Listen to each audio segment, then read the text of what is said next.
राजविद्या राजगुह्यं पवित्रमिदमुत्तमं प्रत्यक्षावगमं धर्म्यं सुसुखं कर्तुमव्ययम्।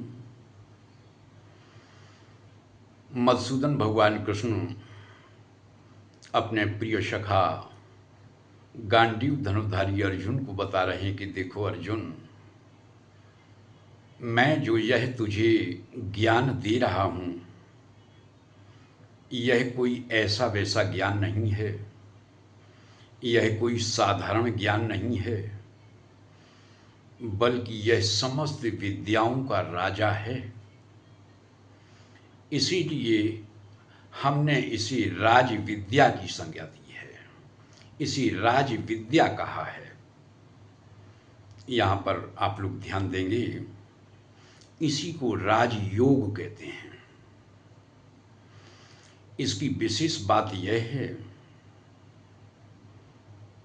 कि यह अत्यंत गोपनीय और परम पवित्र है। यह आत्मा की प्रत्यक्ष अनुभूति करा देने वाला है, अविनाशी है, धर्म का सिद्धांत है और सुखपूर्वक संपादित होने वाला है। राजयोग की विशेष बात यह है कि मनुष्य जिस जगह जो भी कर्म करते हुए खड़ा है, वह वहीं से अपने कर्म के द्वारा परमात्मा की प्राप्ति कर सकता है। प्रायः ऐसा देखा गया है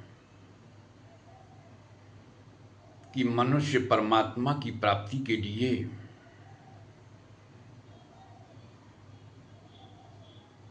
साधना हेतु किसी ऐसे निर्जन स्थान का चयन करते हैं जहां शोर ना होता हो। कोई कोई पर्वतों की कंदरा में बैठकर साधना करना उचित समझते हैं और कोई नदी के किनारे किसी स्थान पर बैठकर साधना परायण जीवन जीना उचित समझते हैं। ऐसा सब कुछ देख सुनकर ऐसा लगता है कि क्या परमात्मा किसी निर्जन स्थान में या किसी गुफा या घाटी में या किसी नदी के किनारे छिपकर बैठा है। जैसा कि हम जानते हैं कि मोती और मूंगा रत्नाकर समुद्र के गर्भ में छिपे होते हैं। हीरा, पन्ना, नीलम, सोना, चांदी इत्यादि पृथ्वी के गर्भ में छिपे रहते हैं। क्या इसी प्रकार परमात्मा भी किसी निर्जन स्थान में या किसी पर्वत की कंदरा में या किसी नदी के किनारे या किसी अन्य जगह छिपकर बैठा है,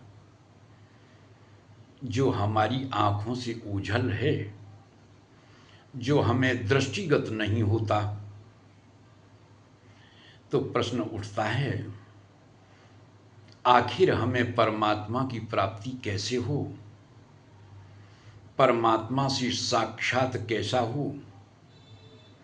तो ध्यान देंगे, परमात्मा तो हमारे चारों तरफ यानी यत्र तत्र सर्वत्र विराजमान है। वह सर्वत्र समान रूप से व्याप्त हैं, यानी समस्त प्राणी परमात्मा की ही मूर्तियां हैं। इसलिए मानव रूप में प्रकटित परमात्मा की मूर्ति का तिरस्कार मत करो भाई। चराचर के रूप में परमात्मा ही सर्वत्र व्याप्त है। तुम बस इतना सीख लो कि जो भी सेवा कार्य करो उसका संबंध परमात्मा से जोड़ दो। यानी अपने जीवन में जो भी क्रियाकलाप करो उन सबको ईश्वरार्पण कर दो, ईश्वर को समर्पित कर दो। हालांकि इसके अतिरिक्त और भी बहुत सारे साधन हैं जो हमें मोक्ष की ओर ले जाते हैं, जैसा कि वह यज्ञ, वह स्वाहा, वह स्वधा, वह श्राद्ध, वह तर्पण इत्यादि। किंतु इन सब में अधिकारी और अनधिकारी होने का झमेला खड़ा रहता है।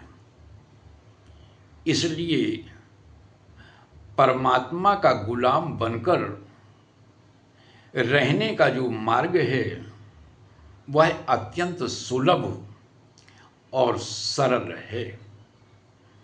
तो आज की ज्ञान चर्चा में बस इतना ही। आज की चर्चा में यदि सचमुच आप सभी लोगों को ज्ञान आनंद की अनुभूति हुई हो तो हम आप सभी से अपेक्षा रखते हैं कि वीडियो को ज़्यादा से ज़्यादा शेयर करें,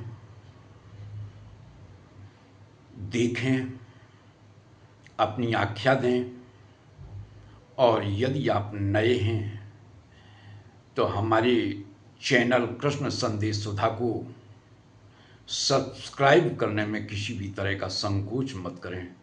जय श्री कृष्ण।